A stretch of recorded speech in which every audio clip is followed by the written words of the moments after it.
네, 시민 여러분, 안녕하십니까? 네, 반갑습니다. 아침 10시에 시간을 땡겨서 예배를 드리다 보니까 식구들이 아직도 많이 참석을 못하신 것 같습니다.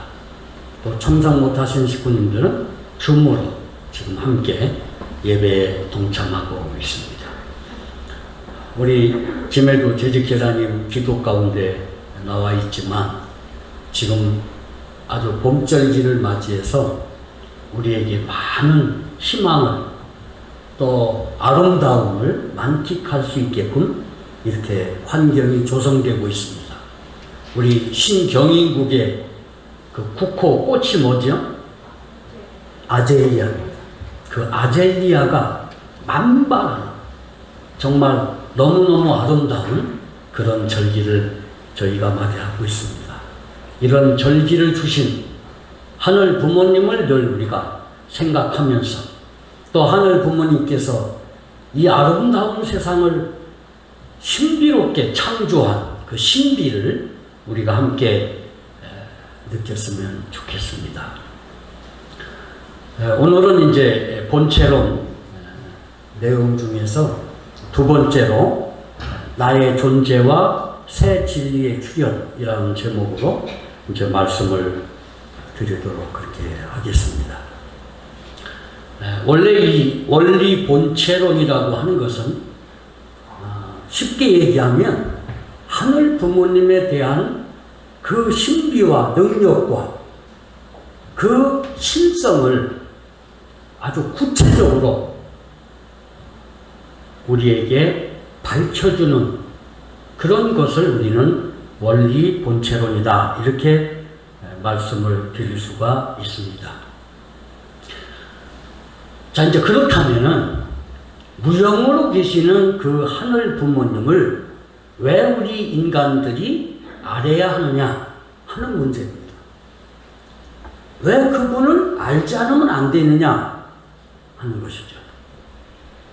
원리에서는 그것은 바로 나 자신을 정확히 알기 위해서 그렇다. 누구 자신을요? 나를 알기 위해서 하늘 부모님을 우리는 반드시 알지 않으면 안 된다. 이렇게 말씀을 하고 있는 것입니다. 여러분, 유명한 철학자 한 분이 계시죠? 누구죠? 소크라테스입니다. 그 소크라테스가 한 말 중에 가장 중요한 말이 하나 있죠. 무슨 말이에요? 너 자신을 알라. 너 자신을 알지 않으면 아무것도 할 수 없다. 그래서 소크라테스는 너 자신을 알라라고 선포하고 있습니다. 여러분, 나라고 하는 존재는 우리는 다 알고 있습니다만 세상에 많은 사람들은 내가 누구냐 이렇게 질문을 한다고 할 때 그들은 정확한 답을 할 수가 없습니다. 여러분, 나라고 하는 존재는 원인적인 존재는 결코 아닙니다. 그럼 무슨 존재예요? 결과적인 존재다. 어찌어찌 하다 보니까 나와 관계없이 내가 누군가에 의해서 창조돼가지고 이 세상에 던져진 결과적 존재라는 것입니다. 이 결과적 존재라고 하는 사실을 아는 것도 굉장히 중요합니다. 결과적 존재라면 반드시 원인적 존재가 존재한다. 또 원인적 존재를 알고 보면 결과적 존재는 원인적 존재의 목적에 따라서 살게 되어 있다. 이런 관계성을 우리가 짚어볼 수 있습니다. 아마 여기 계신 식구들 중에 자기가 태어나고 싶어서 태어난 사람 아무도 없습니다. 어떤 원인자가, 어떤 근원자가, 어떤 목적이 있어서 서로 사랑하다 보니까 내가 결과적 존재로 태어났다. 그런 얘기죠. 그러니까 내가 제대로 인생을 잘 살려면 어떻게 해야 되겠어요? 내 스스로 알 수가 없습니다. 나를 창조하기 전에 틀림없이 어떤 목적을 가지고 정성을 다해서 설계도를 작성했을 거예요. 이 사람은 이렇게 살게 되도록. 그래서 그 설계도에 따라서 내가 이 세상에 태어난 것입니다. 그러니까 내가 나를 설계하고 나에게 목적을 주신 그 근본된 존재를 정확히 알지 못하면 내가 왜 살아야 되는지, 내가 왜 결혼해야 되는지, 내가 왜 죽는지, 이런 문제를 정확히 알 수가 있고, 그 다음에 그 말씀대로 살 수가 있다고 저는 생각을 합니다. 그렇죠? 그래서 하나님을 알아야 된다, 그런 얘기입니다. 자, 그렇다면 나는 누구일까요? 네? 누구일까요? 원래 인간이 타락하지 않았으면 나는 어떤 존재가 되어 있을까요? 네, 그것은 나는 하늘 부모님, 근원자, 나를 있게 한 분을 위해서 철저하게 살았을 것입니다. 또 나라고 하는 존재는 그 근원자 두 분의 어떤 사랑에 의해서 내가 태어났기 때문에 나라고 하는 존재는 그 참사랑의 열매가 되는 것입니다. 씨앗이 되는 것입니다. 그러니까 나는 어떤 존재로 태어났느냐? 사랑의 열매로 태어났다. 이건 굉장히 중요한 것입니다. 그러면 참사랑의 열매로 태어난 나는 어떻게 살아야 될 것이냐 하는 문제가 나옵니다. 이 지상의 인간은 누구든지 한계성을 갖고 살고 있습니다. 영원히 살 수가 없어요. 그러면 지상에 만약에 우리가 100년을 산다고 할 때 내가 100년 동안 어떻게 살아야 할 것이냐 하는 문제죠. 부자로 살고 좋은 거 잘 먹고 살고 좋은 차를 타고 다니고 좋은 큰 집에서 사는 것, 그것이 인생이 지상에서 살아야 할 근본 내용이냐 하는 얘기예요. 여러분, 인간은 누구나 한 번 왔다가 갑니다. 이건 필연적인 사실이에요. 누구도 두 번 태어날 수 없다는 거예요. 네? 제가 늘 얘기하지만 그렇게 훌륭하신 재림주로 오신 참 부모님도 한 번 왔다가 가시면 다시 올 수 없는 것입니다. 이렇게 중요한 것이 욕심 쓰고 사는 이 100년 기간이에요. 이때 나는 무엇을 위해서 어떻게 살아야 할 것인가 하는 것을 안다고 하는 것은 대단히 중요한 것입니다. 원리에서는 사랑의 열매로 태어난 내가 이 땅 위에서 발아되고 싹이 틔어지고 그 다음에 아름다운 지금 저 봄절기처럼 꽃이 피어지고 그리고 결국에 아주 건강하고 잘 익은 참사랑의 멋진 열매가 되어서 그 참사랑의 주인 되시는 본체적 입장으로 돌아가는 것입니다. 그게 인생이에요. 그러니까 이 땅에 있는 기간 동안 우리는 뭘 해야 되느냐? 물론 돈도 벌고 좋은 집에 살기도 하고 맛있는 것도 먹어야 되지만 그거 하면서 가장 중요한 게 뭐냐? 참 사랑을 어떻게 100% 채우느냐 하는 문제입니다. 참 사랑을 어떻게 100% 채우라고 사느냐 하는 문제입니다. 이 원리 본체론에서 참 사랑이란 주고 또 주고 잊어버리는 사람, 상대가 나보다 더 낫기를 바라는 사람, 이것을 이제 참사랑이라고 얘기합니다. 그렇죠? 그리고 그 참사랑의 종류는 네 가지가 있다고 말하고 있습니다. 첫째가 참 부모의 사랑. 내가 지상에 태어나서 어릴 때는 참 부모의 사랑을 100% 받아야 돼. 그래야 다른 생각을 안 하는 것입니다. 그러다가 나중에 어떻게 해요? 성장해서 이제 부모의 사랑이 별로 필요가 없는, 다 받아서 그럴 때는 이제 무슨 사랑을 요구해요? 참 부모의 사랑을 채워야 되는 거예요. 정말 100% 상대를 통해서 만끽해야 되는 것입니다. 그러다가 그 사랑에 의해서, 그 능력에 의해서 아들, 딸이 태어나면 그 다음에 우리가 채워야 할 것이 무슨 사랑이에요? 참 자녀의 사랑을 100% 만끽해야 돼요.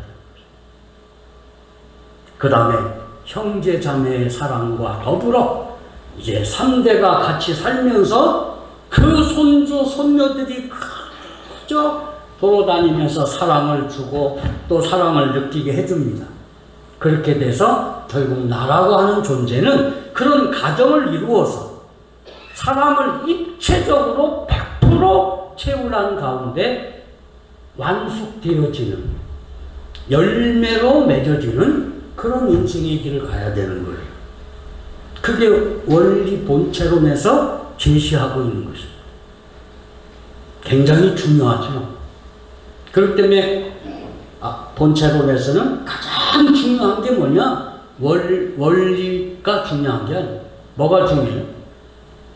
원리의 결실이 뭐예요? 열매가? 가정이에요. 가정. 무슨 가정?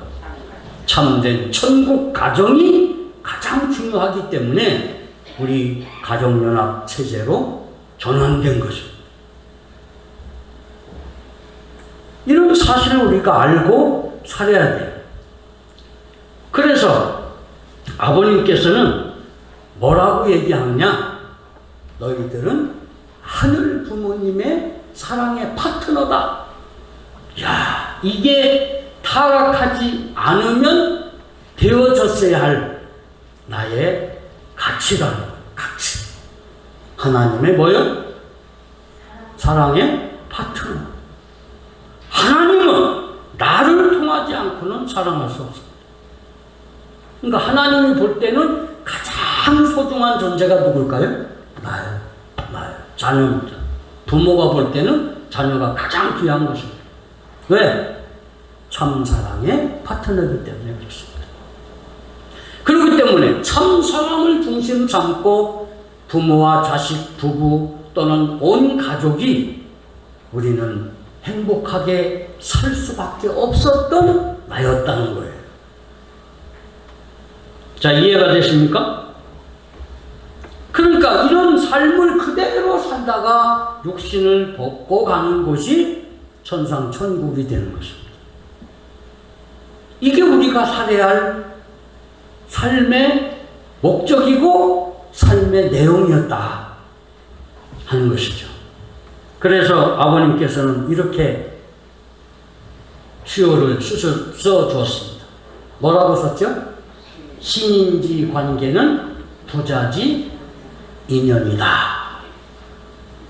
굉장히 중요한 말입니다. 하나님이 부모님이시고 우리 인간은 그 부모로부터 태어난 아들, 딸이라는 거예요. 이 부자지 관계라고 하는 것은 현명할 수 없는 거예요. 바뀔 수 없는 겁니다. 아무리 부모가 내 자식 아니라 하더라도, 자식이 내 부모 아니라 하더라도 이것은 바뀔 수 없는 거예요. 어서 사올 수도 없고 꼽을 수도 없는 거예요. 이렇게 중요한 것이 이제 부자지 관계입니다. 여기서부터 아버님은 6,000년 타락의 이 슬타고리를 다 엉켜갖고 이거 잡아달면 여기 따라오고 여기 잡으면 여기 딸려온 이런 엉클어진 실타고리를 참부모님이 어떻게 풀어갔느냐? 하늘 부모님과 나와의 관계는 무슨 관계다? 부자지 관계라고 하는 이 귀한 말씀 속에서 다 풀어갔다. 그러니까 얼마나 중요한 내용이겠어요. 자, 그러면 여러분 나에 대해서 한번 생각을 하셔야 됩니다.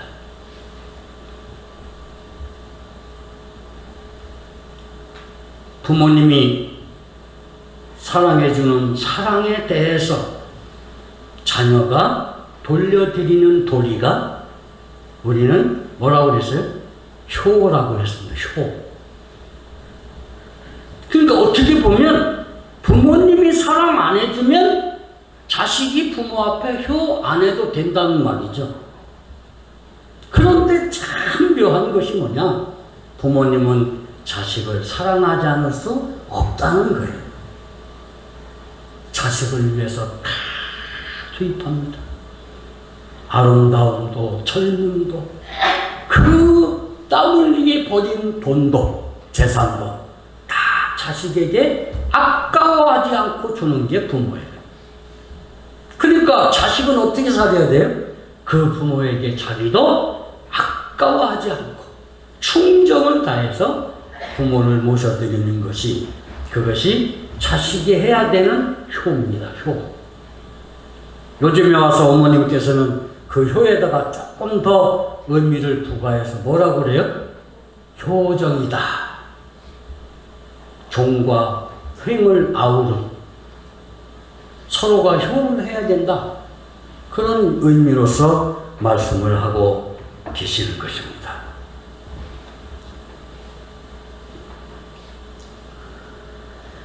자, 여기 이제 내가 지금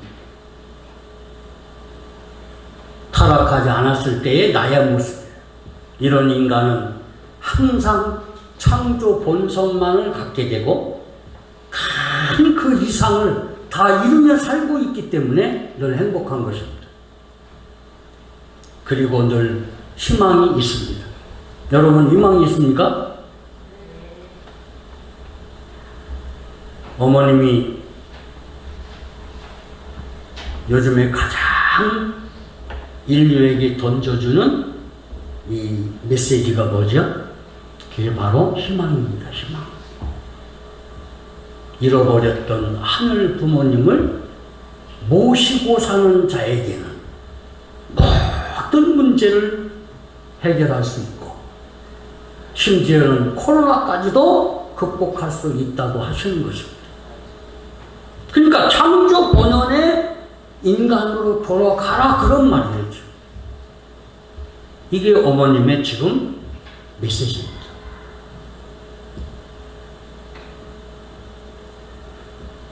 자, 이해가 되시죠? 이런 난데 우리 인간 조상이 어떻게 했느냐? 타락했다는 거예요.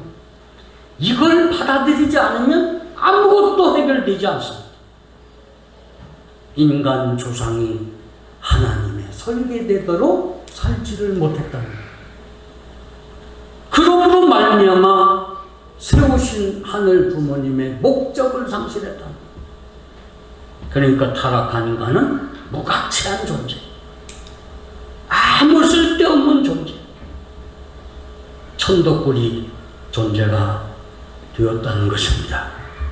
가장 비참한 인간으로 전락됐다, 이렇게 말씀을 드릴 수가 있습니다. 그러다 보니까 이 사람들은 똑같이 결과적인 존재지만 누구를 위해서 사느냐? 자기를 위해서 산다고 하는 거예요. 그러니까 자기 중심하고 이기적으로 살게 되기 때문에 그렇게 살고 있는 자기를 모든 사람이 싫어한다. 자기도 싫어하면서 자기는 이기적으로 사는 그 모습이 바로 타락한 존재라는 거예요. 자, 아시겠습니까? 이게 더러운 인간이고 추악한 인간이 된 것입니다. 그 다음에 하나님의 사랑에 의해서 사람을 먹고 살아야 할 존재가 하나님을 버리고 사탄과 관계를 맺고 사탄의 사랑에 의해서 살아가는 다시 말하면 사탄의 거짓 사랑의 열매로 내가 전락되었다는 거예요. 그러니까 이 사람들은 사랑을 하더라도 그 사랑이 무슨 사랑이 되는 거예요? 거짓 사랑으로 결과적으로 남아지는 것입니다. 거짓 사랑. 그래서 모든 인간들이 타락한 세상에서 참 사랑을 먹고 싶어서 이성을 만나고 친구를 만나고 부모를 만나 보지만 그 사람들도 악하기 때문에 결국 거짓 사랑에 빠지게 돼요. 그래서 결혼을 후회하고 인간 태어남을 후회하고 인생을 살지 않으려고 하는 그런 사람들이 많아졌다는 것입니다. 자, 그러다 보니까 나는 누구 자녀가 됐느냐? 사탄의 자녀가 되었다. 사랑의 파트너지만 사탄의 사랑의 파트너가 되었다. 그런 말이에요. 그렇기 때문에 나는 어떻게 살 수밖에 없어요? 아무리 행복과 이상을 가지고 살고 싶어도 나는 또다시 사탄과 관계 속에서 불행하게 비참하게 살 수밖에 없는 나로 전락이 된다는 것입니다. 이것이 오늘 인간들이 헤매고 있는 인생이에요. 그러다 보니까 이런 사람들이 사는 것도 지옥이지만 욕심을 먹고 영원히 사는 그곳에 가보니까 그곳이 천국이 아니고 뭐라는 거예요? 지옥이더라. 그 말이에요. 악귀 다툼. 서로 자기를 더 갖고 자기를 더 위하려고 하는 그런 싸움이 반복된, 서로가 서로를 비판하고 원수시하고 용서할 줄 모르는 그러한 지옥에서 영원히 살 수밖에 없다는 것입니다. 그래서 우리 타락한 인간은 창조 본성을 잃어버렸습니다. 그 창조 본성 대신 타락성이 생겼습니다. 이상을 받지 못하고 오늘 78억 인류는 절망 가운데 지금 모든 문제를 하나도 해결하지 못한 채 인생의 길을 방황하고 있다고 하는 사실을 우리는 알 수가 있습니다. 왜 이렇게 되었을까? 그 원인은 뭐라고요? 원리 본체론에서는 인간 조상이 타락했기 때문에 그렇다. 뭐였기 때문에 그렇다고요? 타락했기 때문에. 그러면 그 타락이라는 것이 어떤 것이냐? 이것을 우리가 지적인 면에서 볼 수 있습니다. 지적인 면. 무슨 면이요? 지적인 면에서 보면 인간이 어떻게 된 것을 얘기하느냐? 결국 무지에 빠졌다고 하는 결론에 이르게 되는 것입니다. 어디에 빠져요? 무지.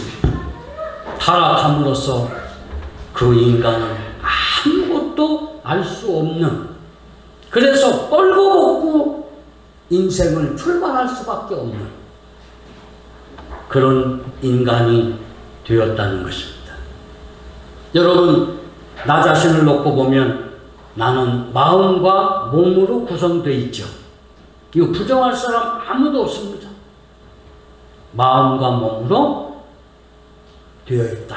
이것이 서로 관계성을 가지고 있다. 그런 말이에요. 내외 양면으로 되어 있다. 자, 그렇기 때문에 인간이 타락함으로써 우리가 마음적인 부분에서 내적 무지에 빠졌다는 거예요. 보이지 않는 세계를 알 수 없었다. 그런 말이에요. 보이는 것만 인정하려고 하는. 이것을 이제 우리는 종교적으로 말하면 무슨 무지? 영적인 무지에 빠졌다. 이렇게 설명할 수 있는 것입니다. 그 다음에 인간이 타락함으로써 몸적 무지, 외적 무지에 빠지게 됩니다. 그 외적 무지를 우리는 육적 무지다. 이렇게 말씀을 드릴 수가 있습니다. 여러분, 영적 무지가 뭡니까? 인간을 창조하신 그 본체적 존재, 하늘 부모님이 계시느냐 안 계시느냐, 그것조차 몰랐다는 거예요. 다시 말하면 진짜 부모를 잊어버렸다는 거예요. 진짜 부모가 계신데 그 진짜 부모를 모르고 살고 있다, 그런 말이에요. 이것이 가장 큰 영적인 무지예요. 그 다음에 더 나아가서는 인간이 육신을 벗고 영원히 살 수 있는 그 영계가 있다는 사실을 모르게 되었다는 거예요. 더 나아가서는 인간이 어디로부터 왔는가? 이 본질적인 질문이죠. 나는 어디로부터 왔을까? 그 다음에 인간이 사는 생의 목적이 무엇일까? 인간이 누구나 다 죽게 되는데 그 사후의 세계가 정말 있을까 없을까? 그 세계는 어떻게 되어 있을까? 이런 근본적 문제에 대한 무지에 빠지게 되었다는 것입니다. 더 나아가서는 선과 악이 뭐냐? 이것도 설명할 수 없는, 그러면서 생활 속에서 다 쓰고 있는 사랑이 뭐냐? 이런 것들을 대한 무지에 빠지게 되어서 인간의 마음이 기쁘고 행복할 수 없었다, 그런 말이에요. 그 다음에 몸적인 외적 무지, 육적 무지에 빠짐으로써 결국 인간은 어떻게 됐느냐? 인간은 결국 육신이 행복할 수 없었다, 그런 말이에요. 이 자연계에 대한 여러 가지 법칙, 현상들에 대해서 구체적으로 알 수 없었다, 그런 말이에요. 더 나아가서는 인간의 육신이 얼마나 귀한가, 육신의 생활이 얼마나 귀한가, 그런 것들을 알지 못하는 무지에 빠졌다는 것입니다. 여러분, 이 동물들은요, 짐승들은 타락하지 아니했기 때문에 창조 본성이 살아있습니다. 그러다 보니까 미래에 여기서 무슨 일이 벌어질까를 알까요, 모를까요? 안다는 거예요. 배에서 불이 날 것을 알면 쥐들이 다 뛰어나온다는 거예요. 그런데 타락한 인간만이 창조 본성을 갖고 있지 못하기 때문에 잠자다가 죽는다는 거예요. 여러분, 중국의 쓰산생에 지진이 날 때도 뭐가 수십만 마리가 도망갔다고 했어요? 뚜꺼비가 막 길에 줄을 서갖고 도망가는 거예요. 그런데 인간만은 잠자고 있었다가 수십만이 죽었다. 이렇게 예를 들어볼 수가 있습니다. 자, 이 내적, 외적 무지, 이런 무지를 제가 설명을 좀 했습니다.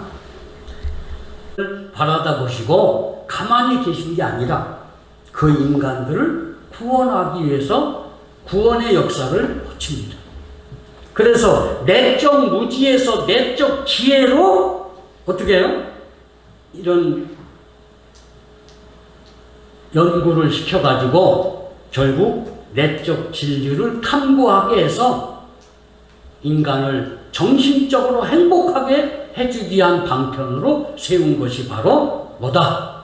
종교라는 거예요, 종교. 이 종교가 그 사명을 해야 되는데 지금 종교가 그 사명을 잃고 있다. 말씀을 들으면 내 마음이 기쁘고 내 마음에 많은 문제가 해결이 될 수 있어야 됩니다. 그게 종교의 역할이에요. 그 다음에 외적 무지에서 이게 외적 진리를 탐구해서 인간의 육신을 행복하게 해줄 수 있는 방편으로 하늘 부모님이 세운 것이 뭐냐? 그것이 과학이라는 거예요. 결국 알고 보니까 어때요? 종교와 과학은 자기들 자체를 위한 것이 아니라 알고 보니까 나 하나를 행복하게 해주기 위해서 하나님이 세운 방편이었다. 그러니까 이 종교와 과학이 싸워야 되겠어요? 통일이 돼야 되겠어요? 여러분, 마음과 몸이 매일 눈만 뜨면 싸운다고 한다면 내가 행복하겠습니까? 행복할 수 없잖아요. 마찬가지로 내 마음을 행복을 위해서 나온 종교와 육신의 행복을 위해서 나온 과학이 하나로 통일되지 않으면 결국 인간은 어떻게 된다? 인간은 행복할 수 없다. 이상세계를 우리가 이룰 수가 없다. 이렇게 말씀을 드릴 수가 있습니다. 이렇게 종교와 과학이 지금 통일되고 있어요? 안 되고 있어요? 서로 싸우고 있어요. 과학자들은 종교를 믿는 사람들에 대해서 좋게 얘기하고 있지 않습니다. 마치 미신을 추구하는 존재. 또 공산주의에서는 마약이라고 할 정도로, 아편이라고 할 정도로 종교를 비판하고 있습니다. 그럼 종교인들은 과학을 어떻게 생각하고 있어요? 하나님에 비하면 아주 천한 것이다. 어떻게 과학이 하나님, 거룩한 하나님을 연구하고 탑재하느냐. 그 자체가 돌손이다. 이렇게 설명하면서 서로 싸우고 있는 것이 현실입니다. 그렇기 때문에 이 종교와 과학을 통일시키지 않고서는 인간이 행복할 수 없기 때문에 종교와 과학을 통일시킬 수 있는 새로운 진리가 나와야 된다. 뭐가 나와요? 새로운 진리가 나와서 이제 인간을 어떻게 해줘야 돼요? 행복하고. 인간이 그렇게 바라고 있는 그 세계로 갈 수 있도록 인도해줘야 되는 사명을 해야 된다. 그렇게 말씀을 드릴 수가 있습니다. 이렇게 종교와 과학이 이제 이 하나로 통일돼야 되는, 그래서 행복과 선의 목적을 이루어야 되는, 그렇게 해줄 수 있는 뭐가 나와야 된다고요? 새 진리가 나와야 된다. 이렇게 본체론에서는 이제 주장을 하고 있습니다.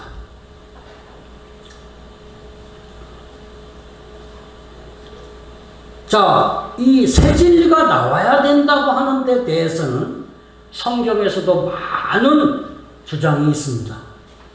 여러분, 요한복음 16장 25절에 보면 이런 말이 있죠. 잘 아는 이것을 비사로 너희에게 일렀거니와 때가 이르면 다시 비사로 너희에게 이르지 않고 아버지에 대한 것을 밝히 이르라. 아버지에 대한 것도 밝히 이르야 돼요. 그래서 지금 어머님께서 아버지를 뭘로 지금 밝히는 거예요? 부모님으로. 하늘 부모님으로 밝히는 거예요. 그럼 아버님은 원리를 통해서 무엇을 하셨느냐? 하늘 아버지를 참 부모로, 뭘로요? 하늘 아버지를 참 부모라고 밝혔다. 그런 거예요. 하늘 부모님도 영적으로 계시기 때문에 참 아버님이 밝힌 것은 육신의 참 부모를 실체로 써야 된다는 거죠. 그것이 창조 목적 완성이라고 원리 본체로는 설명하고 있는 것입니다. 그래서 인간이 타락함으로써 어떻게 되느냐? 결국 인간이 무지에 빠졌기 때문에 그 인간을 구원하는 입장에 있어서 시대에 따라서 또는 인간의 신명과 지능이 발전함에 따라서 거기에 합당한 말씀을 주어왔다는 거예요. 말씀을 받을 수 없을 노아, 아브라함 때는 방주나 제물을 통해서 그들을 이제 이끌어왔고요. 거기에 맞는 이제 진리를 주셨던 겁니다. 그리고 모세 때는 처음으로 다시 구약 말씀을 주고, 예수님 때는 신약 말씀, 다시 오시는 재림주님 때는 새로운 말씀을 주신다. 그 말씀이 나와야 된다. 그런 얘기예요.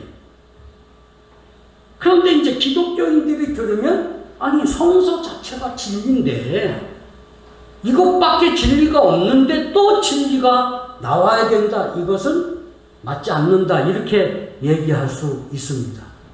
그런데 여러분 진리는 우리가 알다시피 유일하고 영원 불변하며 절대적인 것입니다. 그건 틀림없어요.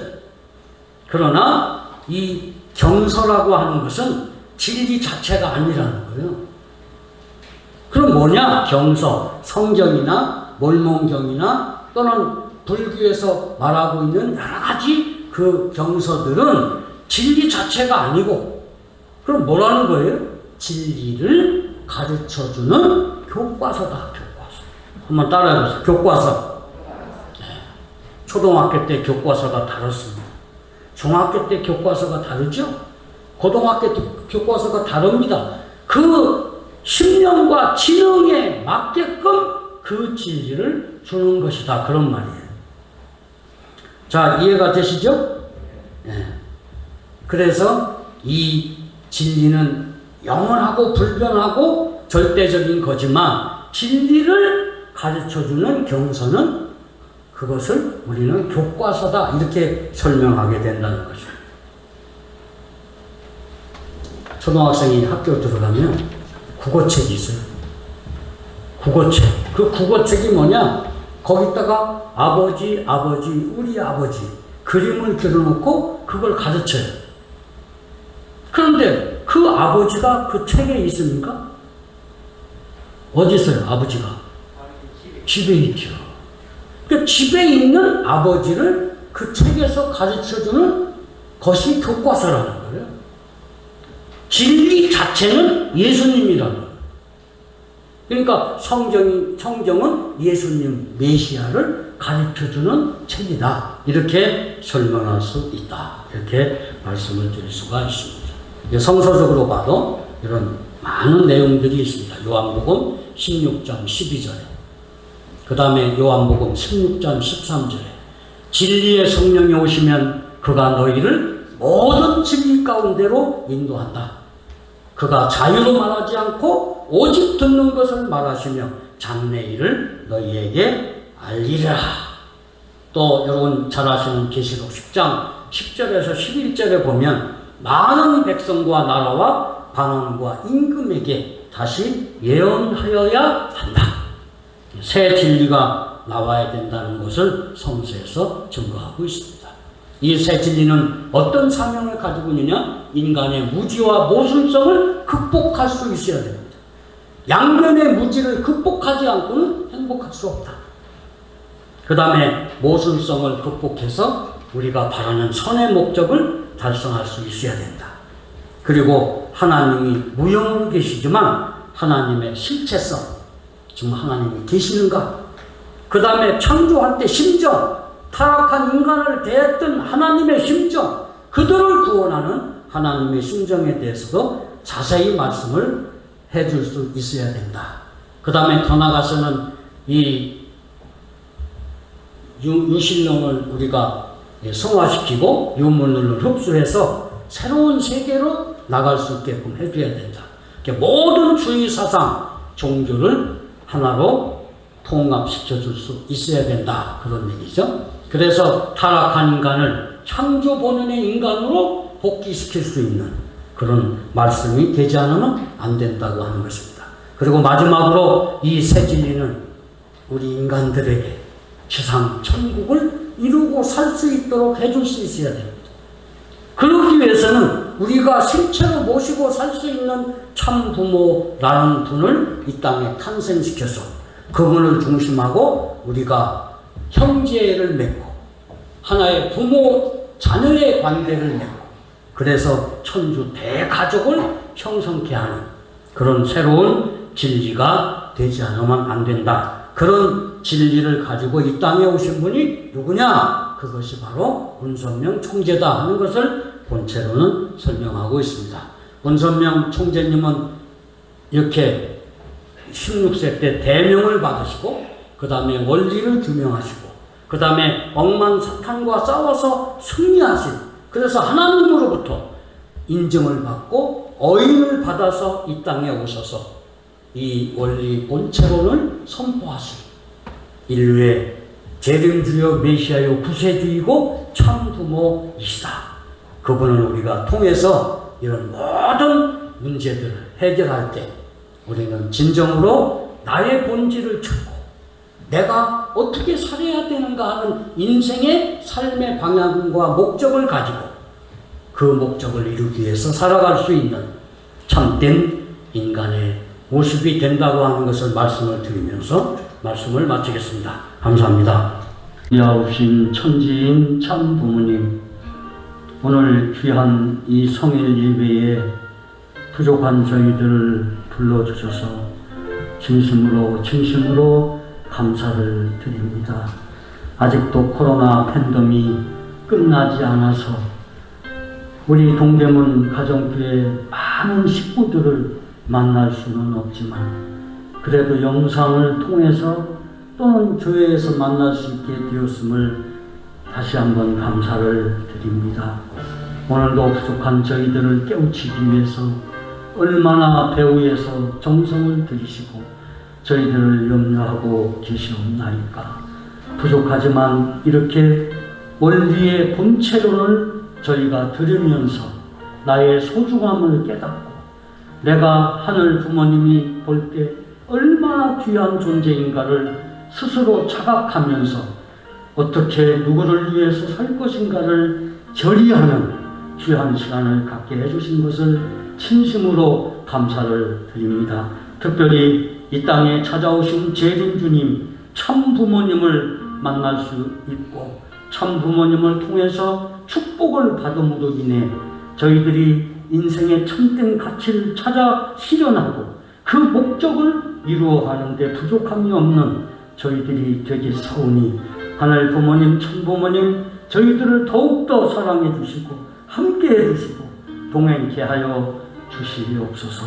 오늘 이 자리에 찾아나온 당신의 아들 딸들을 기억해 주시고 영상을 통해서 함께하는 식구들도 기억해 주셔서 참 부모님의 사랑 품속에 당신의 심정 속에 꽉 들어와 살 수 있는 우리 동대문 식구들이 되게 하여 주시옵소서. 아직도 병원에서 아버지 고통을 받으며 하늘 부모님을 붙잡고 기도하는 당신의 아들들이 있는 것을 알고 있사오니 그들 위에도 함께 해주시고 빨리 캐치하여 함께 예배할 수 있도록 축복해 주시옵소서. 한 달 동안 또는 한 주간 동안 시국정성을 들여 준비한 예물을 하늘 부모님과 천 부모님 앞에 봉헌하였사오니 하늘 부모님 천 부모님 그 손길을 기억하셔서 큰 사랑과 축복으로 허락하여 주시옵소서. 다시 만날 때까지 건강한 모습으로 늘 감사하면서 행복한 가정을 이루어 살 수 있도록 축복해 주시기를 간절히 바라옵고 원하옵니다.